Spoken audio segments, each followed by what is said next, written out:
Two for you. Throw down. That's right. So this is 1 can of tomato sauce.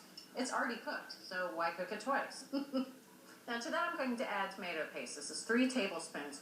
And this is what most of the no-cook sauces were based on, and sometimes they were all tomato paste. So that's where we added the tomato sauce instead. I'm going to add 2 tablespoons of fresh chopped basil. And this is just 1 tablespoon of sugar. That's actually a reduction in the amount of sugar called for in some recipes, yes. And this is 2 teaspoons of dried oregano.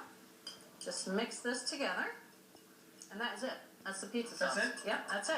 So on to the cheese. In St. Louis, they use something called Provel. We had a hard time finding Provel in our neck of the woods, so we had to make our own version of it. And here's what we came up with. This is 2 cups of shredded white American cheese. You can get that at the deli. Have them cut you off a big hunk and grate it yourself.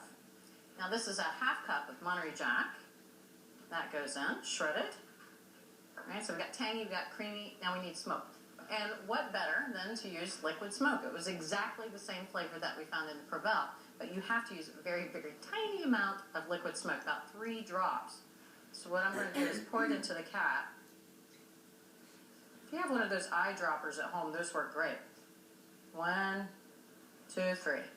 Back in it goes. You can drink the rest later on. Actually, you use so little. This is your grandmother's bottle. Pretty much. That stuff lasts forever. Now I just want to toss this around. And you know, when we tried making this pizza without the smoke, it just didn't taste right. It doesn't taste like St. Louis pizza. So. By the way, this bottle, this is Wright's. This is our favorite brand.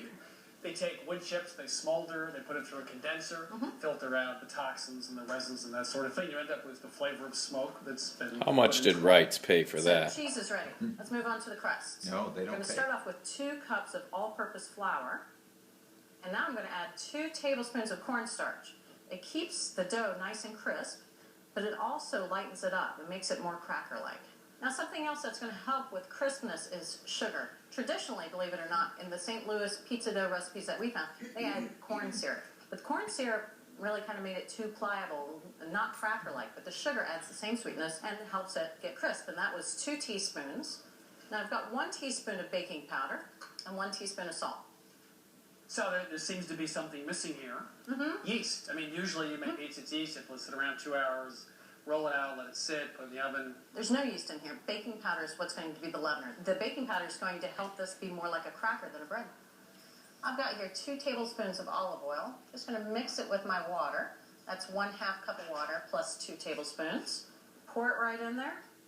Mix it all together. And that little bit of cornstarch is also going to help us prevent too much gluten from forming. It'll keep it nice and tender. Just going to put it out onto the counter. And I want to bring it together. And now I'm going to start to knead it a few times until it becomes cohesive. So this dough ball is going to make 2 pizzas for us. So I just want to divide it in half. I'm going to have you help me here. What we're going to do is we're going to roll these out into 2 12-inch circles. Just take a little bit of flour, lightly put it on your parchment, and then just start working it out. If you can get the dough to start to stick a little bit to the parchment, it's actually a good thing because it's going to hold on to its shape. We are good to go. Nice and thin. All right, so I'm going to go ahead and put this on the back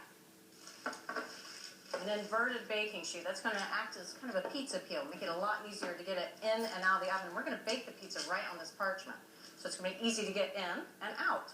Just going to take half of this ready-made, easy, quick pizza sauce, spread it around, and then half of the cheese.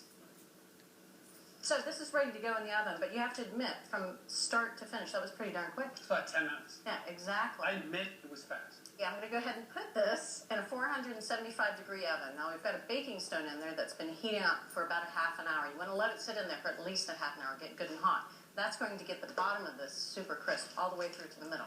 Now I'm going to use that edge of that parchment. That's right. Right, close it up.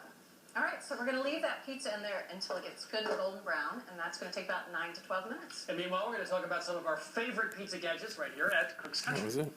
So that was all there was to it? Yeah. Here at Cook's Country, we So love now you can, pizza. There are a few tools and tricks we find that makes it much easier. And the first is, which So why is it so? It's a crust that's different, isn't it? Well, they